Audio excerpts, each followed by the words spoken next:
Hey guys, Don Rice here. And so you can see that my pile of stuff, cockpit stuff, is growing.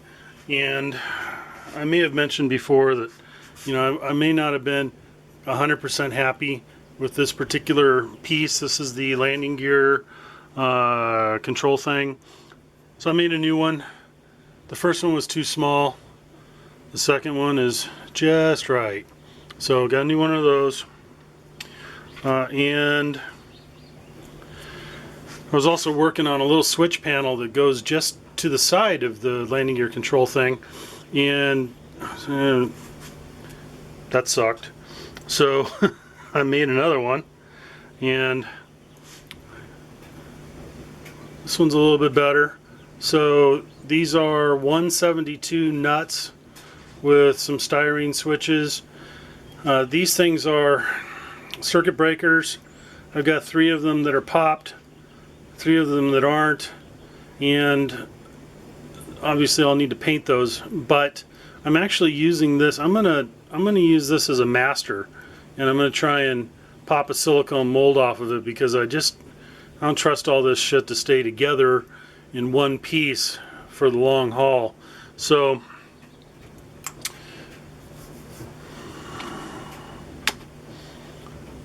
break out the Legos and the clay and make a little dam here, and I built up a little high spot in the center, and the high spot is where that thing is going to go, like that. And so I'm going to do a little bit of prep work, and I'll bring you back and walk you through this process. I know we've been through it before, but hey, might as well do it again later. Okay, so here's the setup. Inside here I've got the piece is sitting on top of a mound of clay, and here I'm going to turn this on and let it zero itself out. And what I want here is I've got about 8/10 of an inch deep and about 2 square inches here. 2 square inches times 8/10 of an inch is about 3.2 cubic inches. There's approximately 21 grams in a cubic inch, so I need about 68 roughly grams of material. This particular silicone mixing stuff is mixed at 10:1, and so I'm actually going to put 70 in here, and then I will do 7 grams of the hardener, and I should have a little excess, which is fine. Better than coming up short on something like this. This is the stuff I use.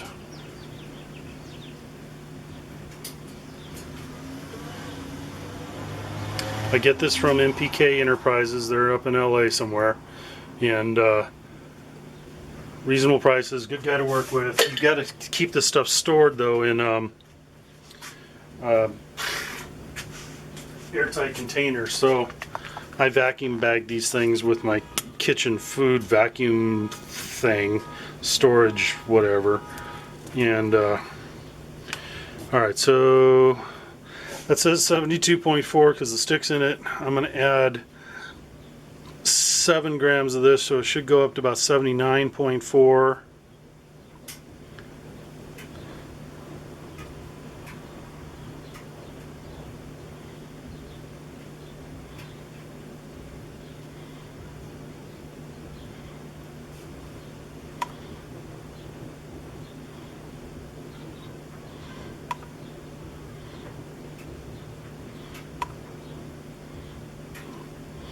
That is pretty good right there. 79.6.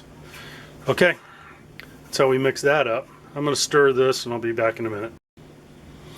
So I don't know if you guys remember or not, but last time I made a mold, I had a problem with the silicone sticking to itself, and so I just want to make sure I don't have any kind of sticking issues. So here's this thing of baby powder is probably 20 years old. because it's pure talc, and I believe that baby powder today is not talcum powder anymore because, I don't know, I guess some babies are allergic to it or some nonsense. But so I'm going to put some baby powder on here, and shake it around. The baby powder actually acts as a releasing agent, and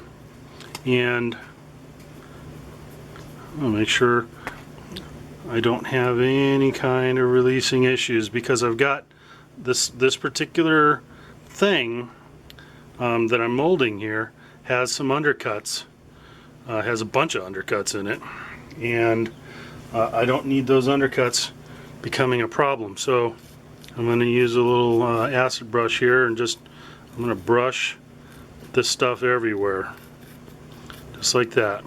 Okay. Now blow it off.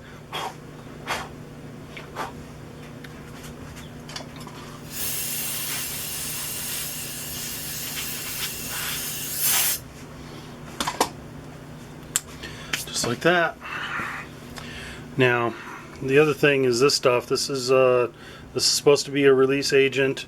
I sprayed this and I used it that time that I had a problem, so I don't know if this stuff works at all, but just in case, you know, it does, and then just in case my problem was something else, I'm going to go ahead and spray some of that in there like that.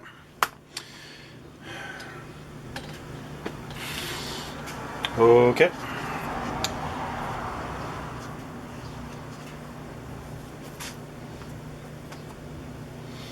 Alright, so next thing I want to do is I'm going to take this acid brush, and I'm going to make sure, because I just don't trust the pour and I don't trust the air bubbles, but so I'm going to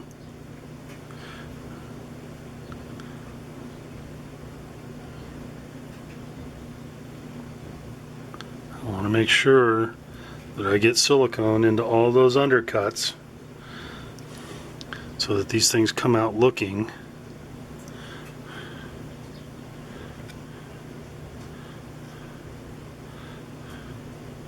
the way I expect them to.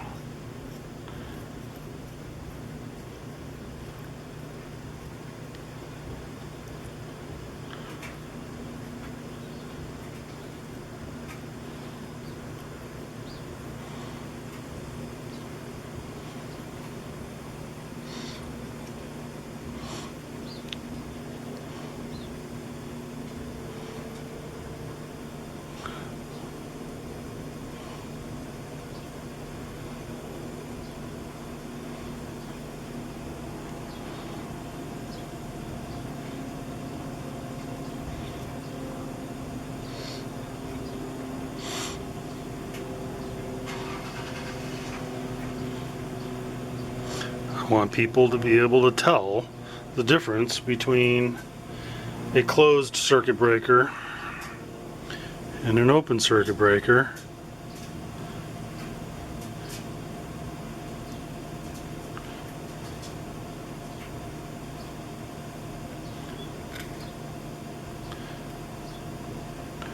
For those of you that aren't aware, circuit breakers being open on an airplane is not necessarily indicative of a bad thing. A lot of pilots pop circuit breakers on purpose in order to I don't know, turn off radios or turn off unnecessary functions that might drain the battery during the startup procedure. It's not necessarily, you don't necessarily have a switch on every single function in the airplane, so sometimes you need to pull a circuit breaker in order to turn it off. Okay, there we go. Just going to drop that in there for the moment. Okay, and then got to kind of fish it back into position.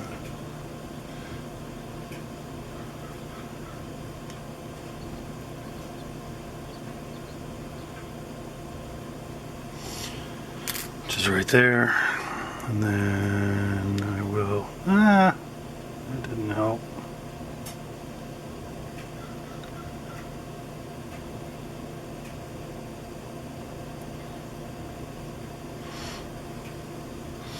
Okay, just like that. And now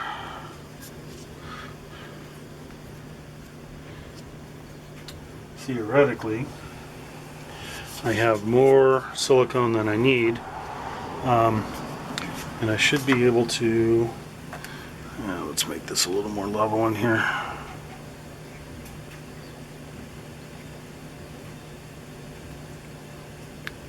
The particular clay that I use doesn't really have any kind of stickaliciousness to it, and so it's not like Play-Doh. It's an artist's craft clay. I'm not sold on it. I don't hate it.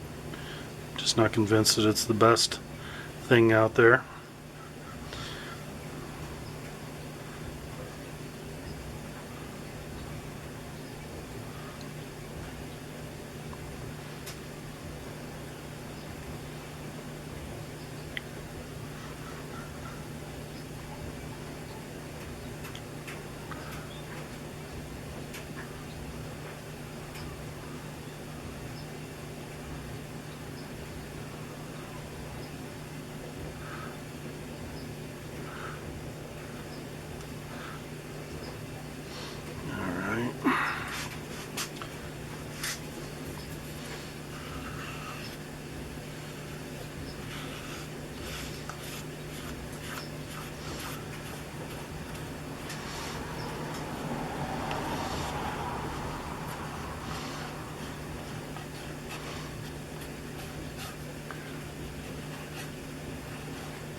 Okay, so I'm going to call that just about the perfect amount of silicone. So I'm going to let that sit for at least 24 hours, and I'll bring you back later. Okay, well, here we are 27 hours later, and silicone has hardened up nicely. My cable box, the one in my bedroom, is, well, first of all, it's indoors. And so out here in the garage, it might be 40 degrees or 50 degrees or whatever, because it's the middle of winter time. And my bedroom is never colder than about 65. And then the cable box sits there, and it feels like it's probably about 90 degrees right on the top of the rear section of the thing. And so I often place things on top of the cable box, usually resin things, small parts that I'm making, because they can they're sitting there in a much warmer environment. I do the same thing when I'm making molds. So this particular item has been sitting there on top of the cable box for the last 27 hours. So it's well and truly, there we go, comes off very nicely, no problem. Alright, there's the part right there. Clay. And I'll clean all that stuff up and so I can reuse it later.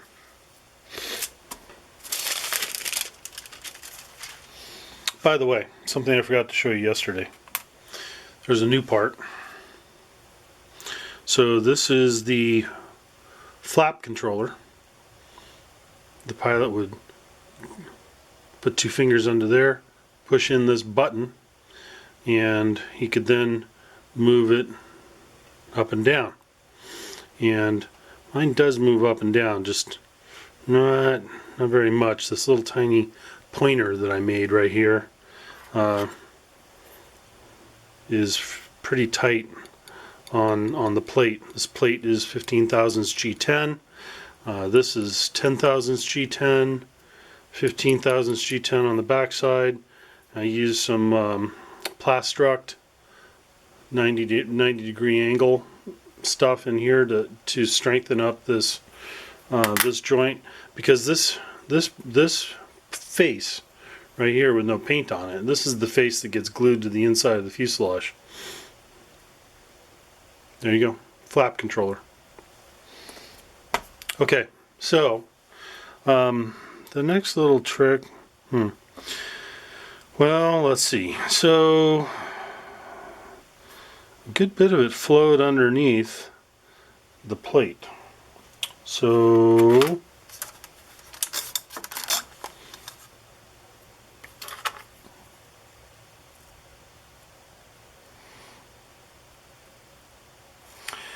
what I will do at this point is I will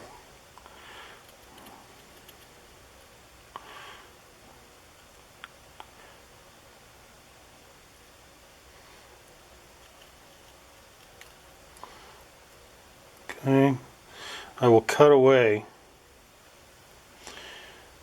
a little bit of this at a time until I get really close to the edge, and I'll bring you right back. Okay, so I cut off a bit of the top where we saw some of the clay residue, and then cleaned out all the way around to about near the edge of the actual part. And so at this point, you can see that this can be bent. I mean, this stuff is very flexible, and so I'm just going to bend back, and there you can see the edge of the part.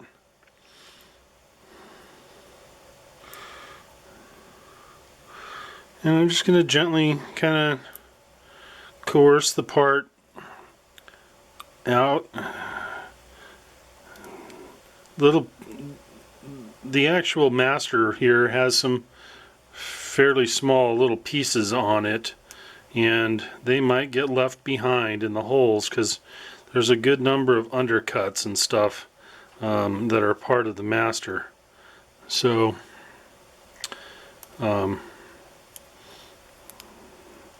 just be patient as you're pulling your part out. It can take a little bit of effort to get a little bit to release here and a little bit to release there until the whole thing is ready to kind of come out. Fortunately, it doesn't feel like the silicone is actually stuck to anything, so it is in fact coming out without any unusual effort. So yay! Something over here in this corner though is being a little bit more trouble. There we go. Okay, so looking at the original part, we can see we left behind a few pieces. So most of the switches came out except for that one, and 1, 2, 3 of the circuit breakers have stayed behind. So when we look at the mold, we can see them. Here's our circuit breakers that are comfortable and would prefer not to leave. There's the switch. But this is not a republic. This is not a democracy. This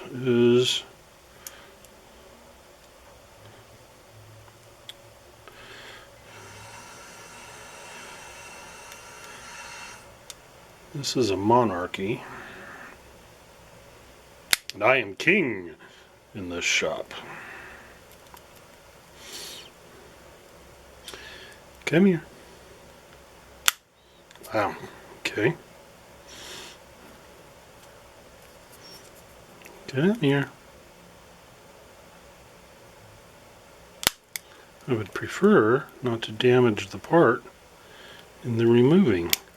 And I certainly don't want to damage the mold.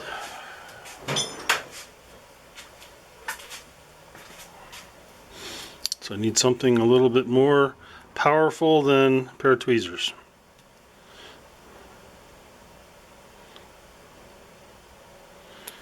There we go.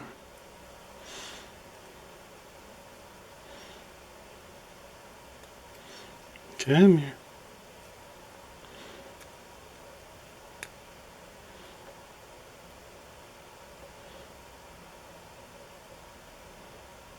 Come on. There we go. Come on. Okay. Well, that all came out.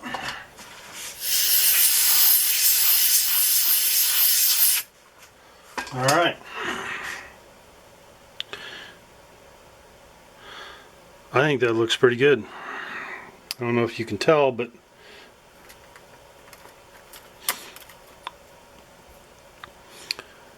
we have some very definite hex shapes. These are the nuts that hold the screws to the panel. Got a little bit of silicone that flowed under these nuts, but I'm gonna say that that's okay for right now, and I'm gonna go ahead and mix up some resin and get ready to pour apart and see what happens. So stay tuned.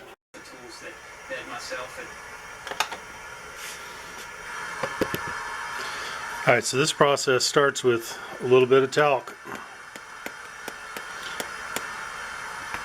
Just like that. I'll make sure that gets into all the little nooks and crannies.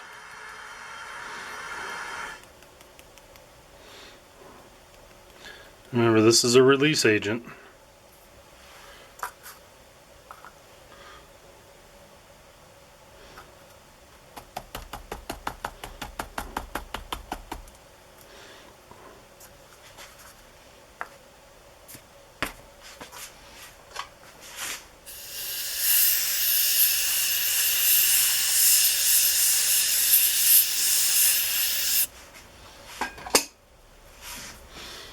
That's step one. Okay. And so the second step is we'll mix up a bit of resin. This is the stuff I'm using today. This is MPK 70, and it comes in a couple of different curing times, 10 minute, 5 minute, and 3 minute.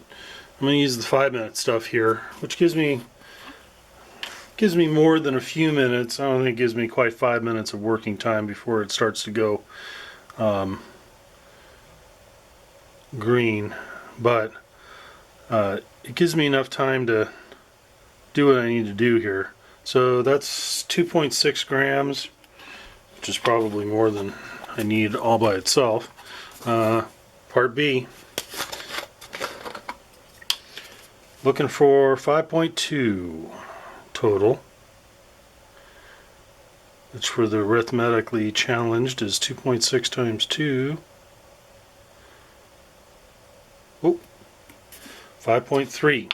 Okay, it's just a touch more. That's fine. Okay.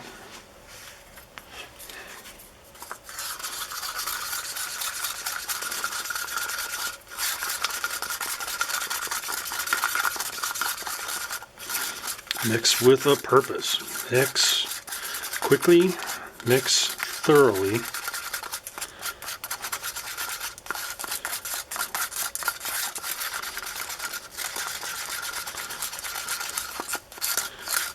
Make sure it doesn't get any up on the walls. You got to scrape the walls, which is what I'm doing here. All right. Stuff heats up fairly quick. And I can feel it heating up already, actually. Alright, so what I'm going to do is I'm going to pour this into this tiny little bottle. Okay. Trash that. Stick the lid on. All right. Now, the question is, yeah, stuff comes out. All right. So, what I'm going to do here is I'm going to stick the needle in that hole, and I'm going to fill that switch from the inside. I mean, I gotta make sure that no bubbles stay in there.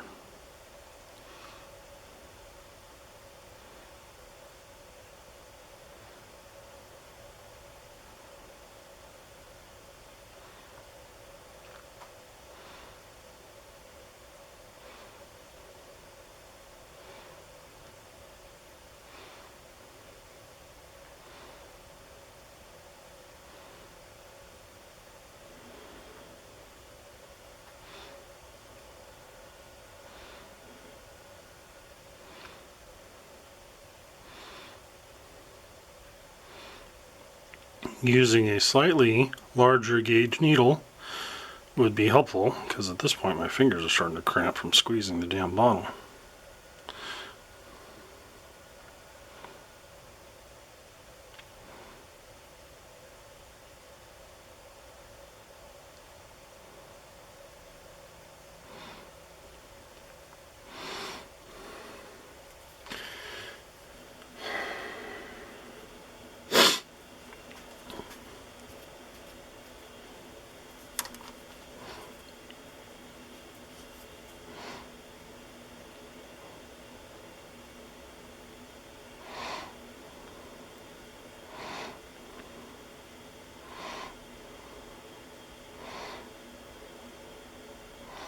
This is about to go tits up.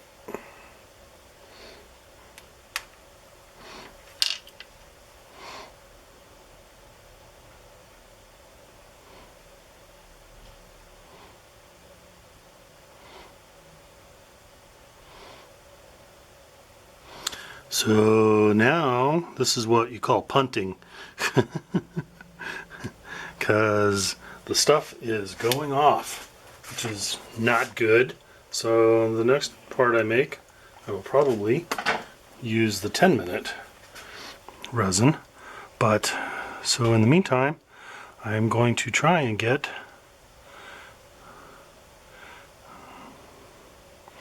I'm going to stir the needle around inside those holes that are going to ultimately make the circuit breakers, so that hopefully, you know, this will remove bubbles, because I don't want any bubbles inside, you know, to mess with the part.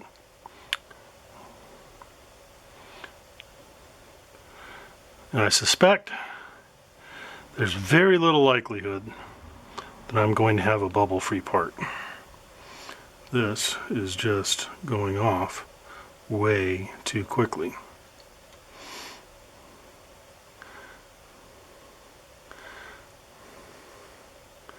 There's virtually no chance that this part is going to be usable. But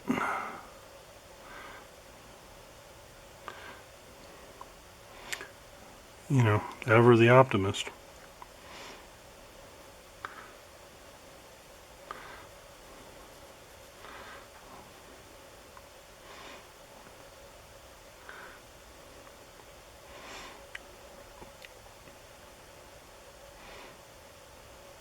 I am going to let this part cure for about 20 minutes to make sure that it's good and hard and that it comes out in one piece. And so I'm going to set this aside. I'll go set this on my my cable box, and we'll let this harden for, I don't know, a while, and maybe a half hour, maybe an hour, maybe till tomorrow. All depends on my motivation in a little while from now. So the next time we do this, it will be with a slightly larger gauge needle, no doubt, on this bottle. So the next step is to clean the bottle, get the resin out before it all sets up, and we'll bring you back later. Okay, so here's the second one, actually. The first one started to kick while I was, long before I was done pouring it. This is the second one. This is using stuff I get from Micromark, and this is their casting resin. It's really nice stuff because it's very much like, it's the most watery of all my different types of casting resins, and so it flows really well. And so anyway, I put that into a hypodermic like this. This has got a little bit bigger tube, but it still fits in all the nooks and crannies. Anyway, let's see if we can get this thing to pop out of here, hopefully without too much trouble.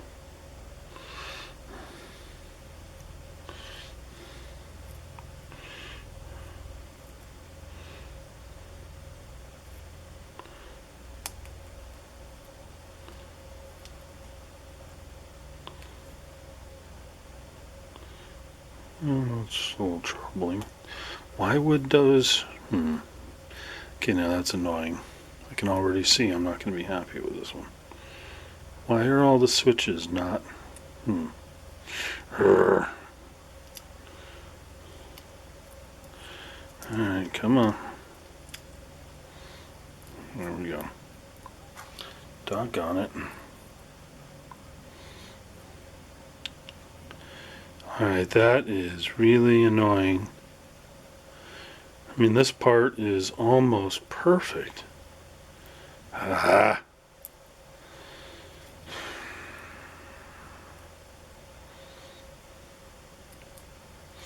So, in this case, doggone it, the circuit breakers came out perfect, but you can see that half the switches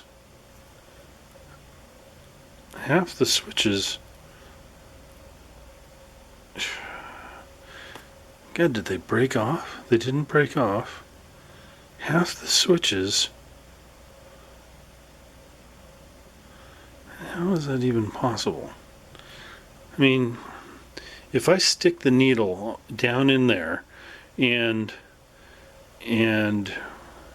squeeze out resin till it pours out, how is it possible, and I do that in all of the holes, how is it possible that 1, 2, 3, 4, that's 6 out of the 8 switches don't have their little switch handles?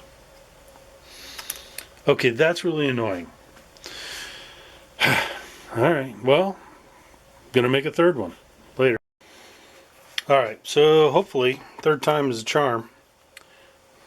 This is the same Micromark resin, very thin.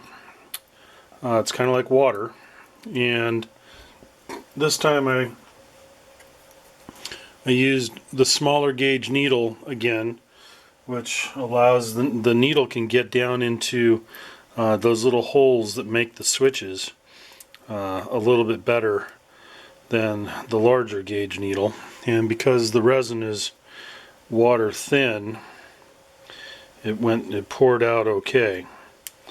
So I'm being very careful about, busting this thing out of here, because I don't want any of those switches to break on their way out.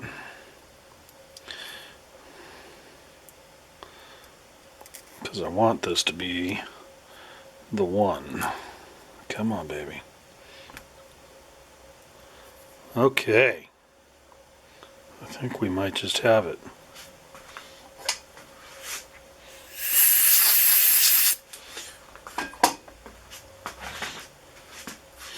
Alright. So what I see here is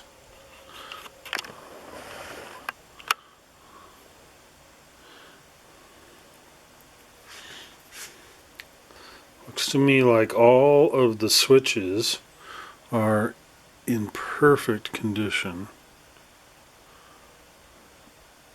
And